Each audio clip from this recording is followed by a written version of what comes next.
የትግራይን አዲስ የጦርነት ስጋትና ህወሓትን ተርፍ ያለ ያስባለው ጉዳይ። የትግራይ ጉዳይ አሁንም ሳይፈታ ቀጥሏል። ትግራይ በአሁኑ ሰዓት በጊዜ አስተዳደሩ እየተመራች ነው ቢባልም በርካቶች አስተዳደሩን የሚመራው ህወሓት እንደሆነ ያምናሉ። በትግራይ ውስጥ በርካታ ኃይሎች እየወጡ ናቸው የተባለ ሲሆን የጸጥታ ዘርፍ ዋናውን አቅም ይዟል ተብሎ ይታመናል። ከኤርትራ ጋር የተደረጉ ግንኙነቶች፣ ከፕሪቶሪያው ጋር በተያያዘ የሚሰሙ ክሶች፣ በአፋር ክልል ተፈጸመ ስለተባለ ጥቃት እንዲሁም ህወሓትን ለማፍረስ መንግስት በሚስጥር እየሰራ ነው መባሉ፣ ሀገራዊ ምርጫ መቃረብና ህወሓት የተሰረዘ ፓርቲ መሆን በትግራይ ቀጣይ ጦርነት ስጋት እንዳለም እየተነገረ ይገኛል። በርካቶች እንደሚሉት እውነት በትግራይ ሌላ ዙር ጦርነት ይፈጠር ይሆን? የትግራይን ጉዳይ የሚከታተሉ ፖለቲከኞች እናውቃለን ያሉትን እየተናገሩ ናቸው። በዚህ ጉዳይ ላይ ቆይታ የምናደርግ ይሆናል። እስከ መጨረሻው ድረስ አብራችሁን ቆዩ።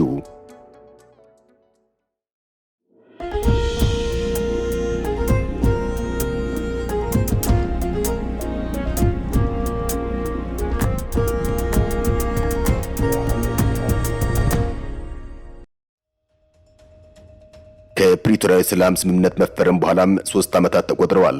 በእነዚህ ጊዜያት ውስጥ 2 ጊዜ አስተዳደሮች በትግራይ ተመስርተዋል። ነገር ግን እስካሁን ድረስ ክልሉ የተረጋጋ ሲሆን አልታየም። ወታደራዊ እንቅስቃሴዎችና ብሽሽቆች ቀጥለዋል። የህወሓት ማዕከላዊ ኮሚቴ ከሰሞኑ ባወጣው መግለጫው የፌዴራል መንግስት ሌላ ዙር ጦርነት በትግራይ ላይ ለመክፈት እየጣረ ነው ሲል ወንጅሏል። ማዕከላዊ ኮሚቴው ለተከታታይ ቀናት ስብሰባ በማድረግ የትግራይን ወቅታዊ ፖለቲካ ሁኔታ መገምገሙን የጠቀሰው ህዳር 14 ቀን 2018 ባወጣው መግለጫው ነው። የፌዴራል መንግስቱ የትግራይን ህዝብ በኃይል ለማንበርከክ እንደሚፈልግም በዚሁ መግለጫው ላይ ከሷል። መሰረታዊ ሸቀጦችን ወደ ትግራይ እንዳይገቡ የትራንስፖርት እንቅስቃሴ ከመገደብ ጀምሮም የህዝቡ መከራ የሚያራዝም ሴራ በትግራይ ላይ የተሰራ ስለመሆኑ ብለውም የፕሪቶሪያ ስምምነት አደጋ ላይ የመጣል እንቅስቃሴ የተደረገ መሆኑን ሲከስ የሚታየው ህወሓትም አደራዳሪዎችና ዓለም አቀፉ ማህበረሰብ በጉዳዩ ላይ ጣልቃ ገብተው ነገሮችን ካላስተካከሉ በስተቀር ጦርነት ሊከሰት የሚችልበት አዝማሚያ መኖሩን ዘርዝሯል።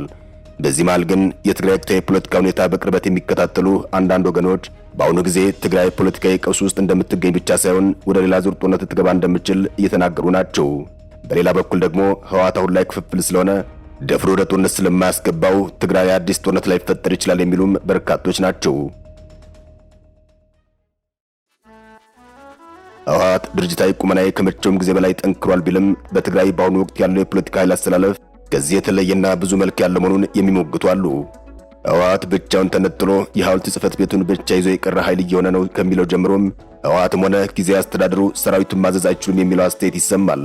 በትግራይ የጦር እንዲሁም የፖለቲካ አመራሮች መካከል መከባበር፣ የጠራ ሚና፣ የኃላፊነት ወሰን፣ የመደማመጥና የመግባባት አለያም ትዕዛዝ የማክበር ዝንባሌ እየጠፋ መምጣቱን የሚናገሩ ወገኖች አሉ። እናም በዚህ ሁኔታ ውስጥ ህወሓት ደፍሮ ከፌዴራል መንግስት ጋር ወደ ጦርነት ላይ ገባ ይችላል እየተባለ ይገኛል። ነገር ግን ህወሓት በተለይ ከኤርትራ መንግስት ጋር የጀመረው ግንኙነት ከፌዴራል መንግስት ጋር ወደ አዲስ ግጭት ሊያስገባው ይችላል እየተባለ ሲሆን ከሪፖርተር ቆይታ አምድ ጋር ቃለ ምልልስ ያደረጉት የወደብ ነጻነት ትግራይ ፓርቲ ሊቀመንበር ዶክተር ደጀን መዝገበ ሊፈጠር ይችላል ስለሚሉት ጦርነት እንዲህ ሲሉ ይደመጣሉ። ዶክተር ደጀን የጦርነት ስጋት አለ ሲሉ ይደመጣሉ። ምን አይነት የጦርነት ስጋት ለሚለው ሲመልሱም በሁሉም አቅጣጫ ነው ሊሆን የሚችለው። ከሻዕቢያ በኩል ሊመጣ የሚችል አለ፣ እንዲሁም ከአዲስ አበባም ስጋት አለ። በኢትዮጵያ የባህር በር ማግኘት ጥያቄ ተነስቷል። የአሰብ ጉዳይ በግልጽ ማግኘት አለብን የሚል ሐሳብ እየተነሳ ነው። ለዚህም የኤርትራ መንግስት ለውይይት ዝግጁ ካልሆነ በስተቀር ጦርነት ሊነሳ ስለሚችል ከወደ አዲስ አበባ ፖለቲከኞችና ወታደራዊ አመራሮች በተደጋጋሚ እየተሰማ ስለመሆኑ ይናገራሉ። የኤርትራ መንግስት በበኩሉ ያለ ጦርነት መኖር የማይችል የራሱንም ሆነ ሌሎች ኃይሎችን እያሰማራ ለጦርነት መዘጋጀቱ የማይቀር ነው ሲሉ ይደመጣሉ።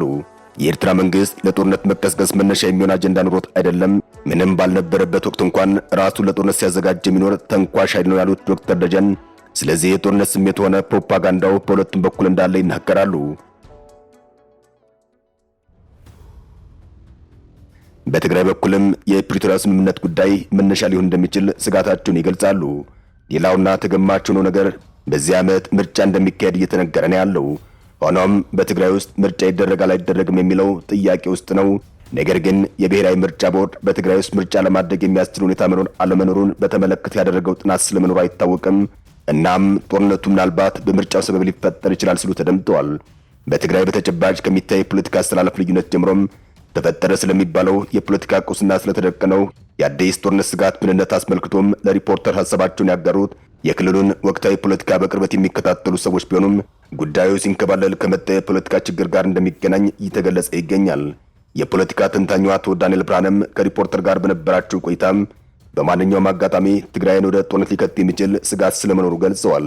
የህወሓት መከፋፈል የፈጠረው ፖለቲካዊ ቀውስ ተጠያቂነት አለመስፈንም ሆነ የፕሪቶሪያ ሰላም ስምምነት ሙሉ በሙሉ አለመተግበር የራሱ አስተዋጽኦ እንዳለው ይገባኛል ሲሉ ይደመጣሉ።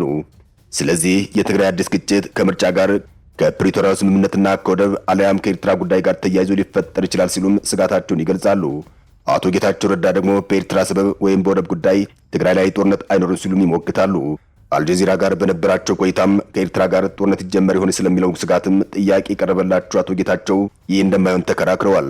የኤርትራው ፕሬዝዳንት ኢሳያስ አፈወርቂና ጠቅላይ ሚኒስትር አብይ አህመድ አሁን ላይ ከባህር በር ጋር ተያይዞ ተፈጥሯል የሚባለውን ውጥረት ማራገቢያ መንገድ ያገኛሉ ብዬ አላምንም በማለት ጋዜጠኛው እንዲያምናቸው ጠይቀዋል። ይህ የቴሌቪዥን ዝግጅት ስለ እምነት አይደለም፣ ስለ ተጨባጭ ሐቅ ነው። ስለዚህ የእሱን እምነት የተውትና ተጨባጭ ማስረጃ የሚሉትን ይስጡኝ ሲል ጠበቅ አድርጎም ጋዜጠኛ ማህዲ በዚህ ጉዳይ ሲጠይቃቸው ይደመጣል። ለዚህ ጥያቄ ግን ቡሬ አካባቢ በቅርቡ ሄጄ ነበር። በሁለቱም ሀገራት ድንበር በኩል የአስፋልት መንገድ ተገንብቶ አይቻለሁ። ሁለቱም ወገኖች ይህን እየገነቡ የበለጠ ይተሳሰራሉ እንጂ ወደ ጦርነት ጉዳይ ያመራሉ ብዬ አልገምትም በማለት አቶ ጌታቸው ረዳ ማሳመኛ ነጥባቸውን ተናግረዋል። ከባህር በር ጉዳይ ጋር ተያይዞ በኢትዮጵያና በኤርትራ መካከል ስለተፈጠረው ለጦርነት መነሻ ይሆናል ተብሎ ስለሚታሰበው ስጋት አሊያም በህወሓትና በፌዴራል መንግስቱ መካከል በፕሪቶሪያ ስምምነት ማግስት ስለተፈጠረውና እየተካረረ ስለመጣው አለመግባባት ብቻ ሳይሆን ስለሌላም ትግራይን ወደ ጦርነት ስለሚከት ስጋት አቶ ጌታቸው ረዳ ተጠይቀው ነበር። ከህወሓት የተገነጠለውና በአፋር ክልል ተጠለለ የተባለው ታጣቂ ኃይል በተደጋጋሚ ጊዜ ከህወሓት ጦር ጋር ግጭትና መታኮስ ውስጥ መግባቱን ያስታወሱት የውይይት ተሳታፊዎች ይህ ሊያስከትል የሚችለውን አደጋም ለአቶ ጌታቸው ረዳ አንስተው ነበር። ጋዜጠኛ ማህዲም ይህን ቀበል አድርጎ እሳቸውም ቢሆን በአፋር ክልል የተጠለለውን ኃይል እንደሚደግፉ የሚጠቅስ ጠንካራ ጥያቄ ሲወረውላቸው ተደምጧል። በአፋር ከሚገኘው የነጻነትና የለውጥ ፈላጊ ኃይል ጋር ተያይዞ የሚነሳው ስጋት ይገባኛል። በአፋር የሚገኘው የትግራይ ሰላም ኃይል ወይም ቲፒኤፍ እኔ እስከሚገባኝ ድረስ ጠቅላይ የሆነ አገዛዝ በክልሉ ካላሰፈንኩ የሚለውን ህወሓትን በመቃወም የተፈጠረ ነው ሲሉ ተደምጠዋል። እኔ እንደምረዳው ይህ ኃይል እዚያ የሚገኘው አዲስ ጦርነት እንዳይፈነዳ ለማስቆም ነው። እኔ አልደግፋቸውም፣ አብሬም አልሰራውም። ነገር ግን የሻዕቢያ መገልገያ ለመሆን የሚፈልግና ወደ ጦርነት ለመግባት የሚሞክር ቡድን ለማስቆም መደራጀታቸውን የምደግፈው ጉዳይ ነው በማለት ሐራ መሬት ወይም ቲፒኤፍ ስለሚባለው ኃይል የፖለቲካ አስተላለፍ ስለ ጦርነት ስጋት አብራርተው ተናግረዋል። አቶ ጌታቸው ኢትዮጵያ ከኤርትራ ጋር ጦርነት ውስጥ አትገባም ቢሉም የኤርትራ መንግስት ከህወሓት ጋር ተባብሮ ኢትዮጵያን ሊወጋ እንደሚፈልግ ግን ተናግረዋል። አፋር ላይ ተጠልሏል የሚባለውና በቅርቡ ከህወሓት ሰራዊት ማለትም ከቲዲኤፍ ጋር ለጥቂት ቀናት ቅልጥ ያለ ውጊያ ውስጥ ማድረጉ የሚነገረው ቲፒኤፍ የተባለው ኃይል አዲስ ጦርነት በሰሜን ኢትዮጵያ አካባቢ እንዳይጀመር የሚከላከል መሆኑን አቶ ጌታቸው ረዳ ተናግረዋል። ከዚያ ይልቅ ህወሓትና ሻዕቢያን ለጦርነት በመዘጋጀት ከሰዋል። አቶ ጌታቸው በሰሜን ኢትዮጵያ በተለይም በትግራይ ጦርነት ስጋት መኖሩን ሙሉ በሙሉ ባያስተባብሉም ከህወሓት ጋር ተባብሮ አዲስ ጦርነት ሊከፍት ይችላል የሚሉት የኤርትራ መንግስት ከኢትዮጵያ ጋር በባህር በር ጉዳይ መነሻነት ወደ ጦርነት እንደማይገባ ሲናገሩ ተደምጠዋል። ይሁን እንጂ የትግራይን ሁኔታ በቅርበት የሚከታተሉ የፖለቲካ ሊቃን ይህን መሰሉን ሐሳብ አይጋሩም። ትግራይ ወደ ጦርነት ልትገባ የሚችልበት ዕድል የሰፋ መሆኑን ይህም ጦርነት መነሻውን ከተለያዩ አቅጣጫዎች ሊሆን እንደሚችል የሚሞግቱ አሉ። በአሁኑ ወቅት የትግራይ ፖለቲካ ኃይል አስተላለፍ ወደ የት ያመራል ከሚል ይልቅ የበለጠ ተገማቹ ነገር የጦርነት መከሰት አደጋ እንደሆነ የሚገልጹት አቶ ዳንኤል በበኩላቸው ሁሉም ኃይሎች ቀድሞ ባይጀምሩትም ዝግጅት እያደረጉና አድፍጠው እየተጠባበቁ መሆናቸውን ተናግረዋል።